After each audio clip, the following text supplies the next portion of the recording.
Gaurkoan, zatiki algebraikoak zer diren eta hauen arteko biderketak eta zatiketak nola burutzen diren ikasiko dugu.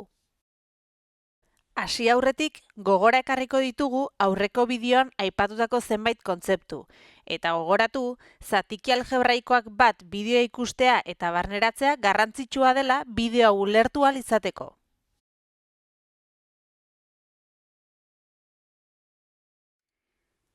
Bi polinomioren arteko zatiketari zatiki algebraiko deitzen zaio. Adibidez, P polinomioa zati Q polinomioa. Hemen ikusten dugun hau zatiki algebraikoa da. Izan ere, zenbakitzailean daukaguna polinomio bat da, 2x gehi lau, eta izendatzailean daukaguna ere polinomio bat da. X berbi, ken bost x gehi hiru. Ondorioz, honako hau zatiki algebraiko bat dela baieztatuko genuke.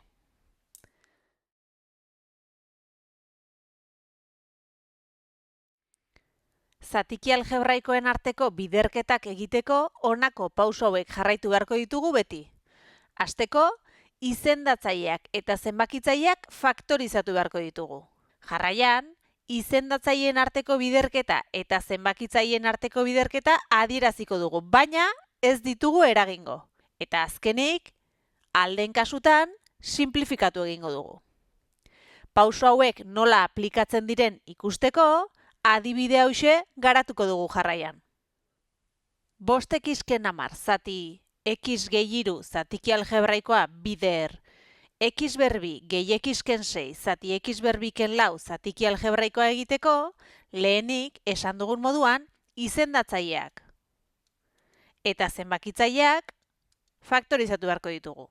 Gogoan izan, polinomioen faktorizazioen inguruko bideoa eskuragarri duzuela dagoeneko kanalean. Hura ikustea eta ulertzea ezinbesteko izango da honako ariketa hauek egin ahal izateko. Lehenengo zatiki algebraikoko zenbakitzailean faktore komuna aterako genuke. Lehenengo zatiki algebraikoko izendatzailea dagoeneko faktorizatuta dago, zenbakitzaile honek faktore komunik ez duenez, identitate nabaririk ez denez, Ruffini bidez faktorizatu beharko dugu, eta izendatzaile hau identitate nabari bat da. Hementxe adierazita daukagu egin behar dugun biderketa. Zenbakitzaile hau faktorizatzeko esan dugunez biderkagai komuna atera beharko dugu. Kasu honetan 5 da biderkagai komuna. Biderkagai komuna aterata, parentesi artean, soberan geratzen den hori adieraziko dugu. Kasu honetan, x ken 2.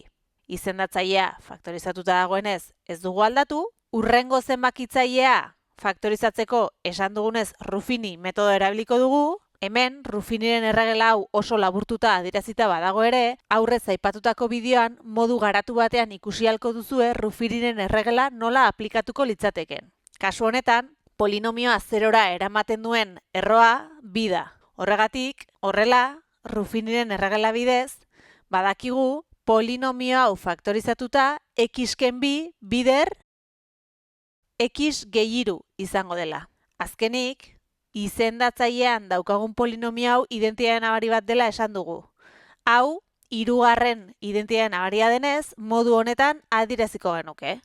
X gehi 2 bider x ken 2. Orain bai, zenbakitzaileak eta izendatzaileak faktorizatuta dauzkagu. Jarraian, izendatzaileen arteko biderketa eta zenbakitzaileen arteko biderketa adieraziko dugu, baina hauek ez ditugu eragingo. Orduan, zenbakitzailean dauzkagun gaiak bidertzen adieraziko ditugu zatiki bakar batean, eta izendatzaileekin ere gauza berdina egingo dugu. Kasu honetan, polinomioak adierazteko orduan parentesiak erabiltzea oso garrantzitsua izango da. Azkenik, posible denetan simplifikatu egingo ditugu zatiki algebraikoak. Kasu honetan, bai zenbakitzailea eta baita izendatzailea ere faktorizatuta ditugunez, aurreko bideoan ikusi dugun moduan, bai zenbakitzailean eta bai izendatzailean errepikatzen diren polinomio horiek edo gai horiek simplifikatu edo kendu besterik ez dugu egin beharko. Kasu honetan, x ken 2, x ken 2arekin kenduko dugu, eta x gehi hiru, x gehi hiruarekin kenduko dugu. Gainerakoa errepikatzen ez denez, gure eraiketa honen zatiki simplifikatua honako hau izango da. 5 bider x ken 2 zati x gehi 2.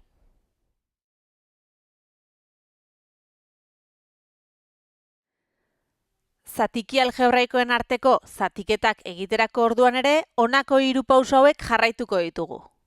Lehenengo pausoa aurretik ikusi dugunaren berdina da. Izendatzaileak eta zenbakitzaileak faktorizatzea. Behin hau eginda, zatikien arteko biderketa gurutzatua adieraziko dugu eta ez dugu eragingo. Azkenik, beti bezala, posible den kasutan simplifikatu egingo dugu. Pauso hauek nola aplikatzen diren ikasteko, honako adibide hau garatuko dugu. X berbiken behatzi, zati X berbi, zatiki algebraikoa, zati X berbiken behatzi, zati X berbiken lau, zatiki algebraikoa egin nahi dugu.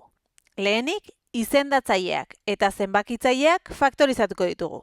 Bi zenbakitzaileak berdinak dira eta hauek identitate nabariak dira. Honako izendatzaile hau faktorizatuta dago eta bigarren zatiki algebraikoko izendatzailea identitate nabari bat da. Hemen adierazita daukagu, bi zenbakitzaileak identitate nabari izan da, nola adierazi beharko genituzken. Hau ere, gure hirugarrenerako identitate nabari bat denez, x gehi 3 bider x ken 3 erara adieraz genezake. Lehenengo izendatzailea faktorizatuta dagoela esan dugu, beraz ez dugu aldatuko, eta bigarren izendatzaile hau identitate nabari bat da. Beraz, hau ere hirugarrenerako identitate nabari bat izan da, x gehi 2 bider x ken 2 erara adieraziko genuke. Hurrengo pausoan, zatikien arteko biderketa gurutzatua adieraziko dugu, eta ez dugu eragingo. Zatikien arteko biderketa gurutzatuan, lehenengo zenbakitzailea bider bigarrenaren izendatzailea gure zatikiaren zenbakitzailean adierazi beharko dugu, hau bider hau hemen adieraziko dugu, eta lehenengo zatikiko izendatzailea bider bigarreneko zenbakitzailea gure zatikiko izendatzailean adierazi behar dugu. Hau bider hau hemen. Aurretik esan dudan moduan, polinomioak parentesi artean adieraztea oso garrantzitsua da pauso honetan. Azkenik, posible denetan, simplifikatu egingo dugu. Eta horretarako, zenbakitzailean dauzkagun eta izendatzailean dauzkagun polinomio errepikatu horiek kenduko ditugu. X gehi 3 bietan dagoenez, hauxe kendu egingo genuke, eta x ken 3 ere bietan dagoenez, hau ere kendu egingo genuke. Gainerakoa simplifikatzeko aukerarik ez dugunez, gure eraiketa honen zatiki simplifikatua honela geldituko litzateke. X gehi 2 bider x ken 2, zati x berbi.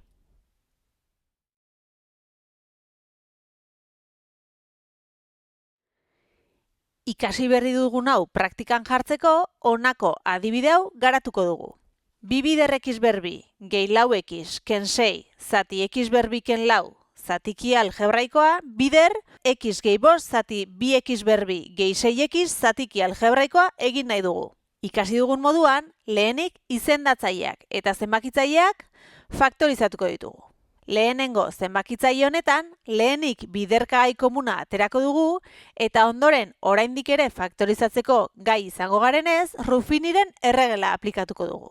Izendatzaile hau faktorizatzeko identitate nabari bat dela kontutan izango dugu. Bigarren zatiki algebraikoko zenbakitzailea faktorizatuta dago eta izendatzailea faktorizatzeko biderkagai komuna aterako dugu.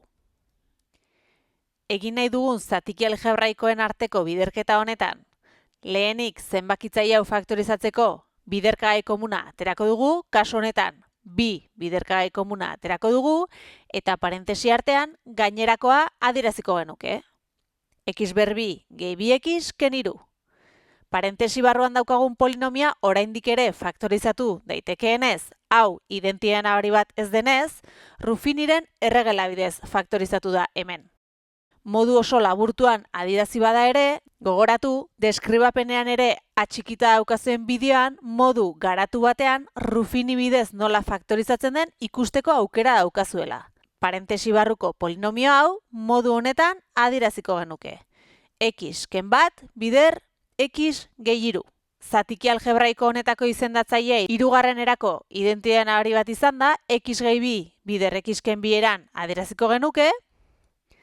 Bigarren zatiki algebraikoko zenbakitzailea faktorizatuta dago eta izendatzailean faktore komuna aterata, 2x, gainerakoa parentesi barruan adieraziko dugu, x gehi 3 eta Horrela, bai zenbakitzaileak eta baita izendatzaileak ere faktorizatuta izango genituzke. Orain, egin nahi dugun eraiketa biderketa denez, izendatzaileen arteko biderketa eta zenbakitzaileen arteko biderketa adieraziko dugu, eragin gabe. Lehenengo zatiki algebraikoko zenbakitzailea bider, bigarreneko zenbakitzailea gure zatiki algebraikoko zenbakitzailean adierazi ditugu, eta lehenengo zatiki algebraikoko izendatzailea bider, bigarreneko izendatzailea gure zatiki algebraikoko izendatzailean adierazi ditugu. Azkenik, simplifikatu egingo dugu. Bia zenbakitzailean eta izendatzailean errepikatzen denez, hau kendu egin dugu. 3x-ekin ere gauza berdina gertatzen da, eta horregatik hau ere kendu egin dugu. Gainerakoa simplifikatu ezin dugunez, gure emaitza modu honetan geldituko litzaiguke. X-ken bat bider x gehi bost, zati x gehi bi, bider x-ken bi, bider x. Orain, ekin lanari, hurrengora arte.